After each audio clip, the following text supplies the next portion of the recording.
Assalamualaikum warahmatullahi wabarakatuh. Bagaimana kabarnya anak-anak kelas 6 semuanya? Semuanya sehat ya? Pada pertemuan kali ini masih dengan Bu Ayu. Kali ini kita akan belajar tentang penyesuaian tubuh tumbuhan terhadap lingkungannya. Tahukah kalian bahwa tumbuhan itu memiliki ciri-ciri khusus pada tubuhnya untuk menyesuaikan diri terhadap lingkungannya? Di antaranya adalah ada yang memiliki batang berduri, daun yang lebar dan tipis, atau ada yang memiliki akar yang muncul di permukaan tanah. Nah, hal itu adalah untuk beradaptasi. Apa itu adaptasi? Adaptasi adalah kemampuan tubuh makhluk hidup untuk menyesuaikan diri terhadap lingkungannya. Nah, lingkungan tempat hidup tumbuhan disebut juga dengan habitat. Berdasarkan habitatnya, tumbuhan itu dikelompokkan menjadi 5 macam. Yang pertama, tumbuhan yang hidup di daerah yang kering atau disebut dengan xerofit. Yang kedua, tumbuhan yang hidup di daerah berair. Yang ketiga, tumbuhan yang hidup di daerah yang lembab. Keempat, tumbuhan yang hidup di daerah yang kaya garam. Dan yang kelima, tumbuhan yang hidup di daerah yang miskin nitrogen. Kita akan bahas satu persatu ya. Yang pertama adalah tumbuhan yang hidup di daerah kering atau disebut dengan xerofit. Tumbuhan yang hidup di daerah kering ini memiliki ciri-ciri khusus. Di antaranya adalah permukaan daunnya dilapisi lapisan lilin untuk memperkecil penguapan. Yang kedua, daunnya kecil, bahkan ada yang menyerupai duri. Yang ketiga, akarnya panjang, gunanya untuk mencari sumber air. Yang keempat, biasanya batangnya tebal. Hal ini bertujuan untuk menyimpan cadangan air.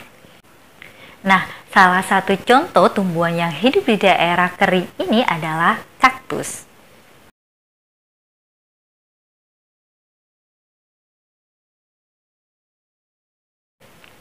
Nah, sekarang kelompok tumbuhan yang kedua yaitu tumbuhan yang hidup di daerah berair atau disebut dengan hidrofit. Tumbuhan yang hidup di air ini juga memiliki ciri-ciri khusus. Yang pertama, mengapung di permukaan air. Yang kedua, daunnya lebar dan tipis agar bisa mengapung di air.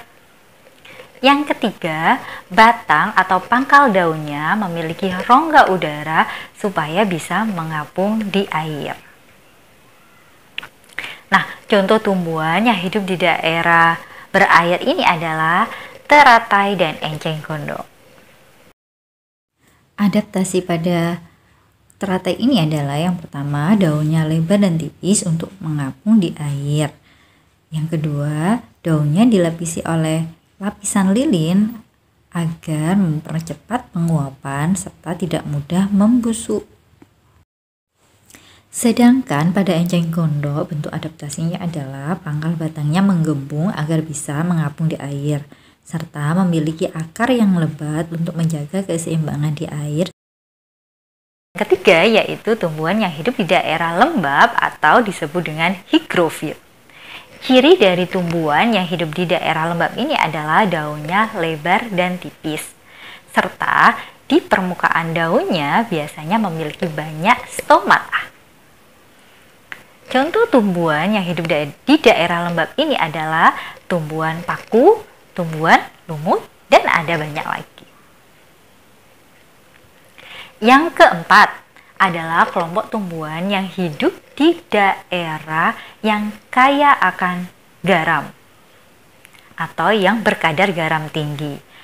Nah, tumbuhan yang hidup di daerah berkadar garam tinggi ini memiliki ciri daunnya tebal, kaku, serta licin, permukaannya licin yang berfungsi untuk mempercepat penguapan.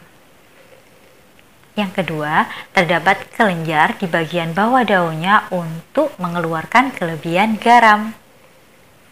Contoh tumbuhan yang hidup di daerah berkadar garam tinggi ini adalah tumbuhan bakau. Sekarang kelompok tumbuhan yang kelima yaitu tumbuhan yang hidup di daerah yang miskin nitrogen. Nah, ciri khusus tumbuhan yang hidup di daerah yang miskin nitrogen ini adalah memerangkap serangga untuk memenuhi kebutuhan nitrogennya. Contoh tumbuhan ini adalah tumbuhan Venus dan tumbuhan kantong semar.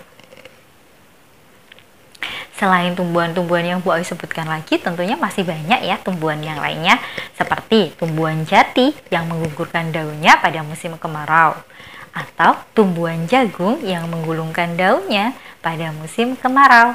Nah, tujuannya adalah untuk mengurangi penguapan. Oh ya anak-anak, selain tadi fungsi adaptasi adalah untuk menyesuaikan diri terhadap lingkungan, ternyata tumbuhan melakukan adaptasi juga ada tujuan khusus yang lainnya. Di antaranya adalah untuk melindungi diri dari pemangsa. Contohnya adalah tumbuhan putri malu. Nah, tumbuhan putri malu ini jika mendapat rangsangan, dia akan langsung mengantuk atau terlihat layu. Kenapa begitu?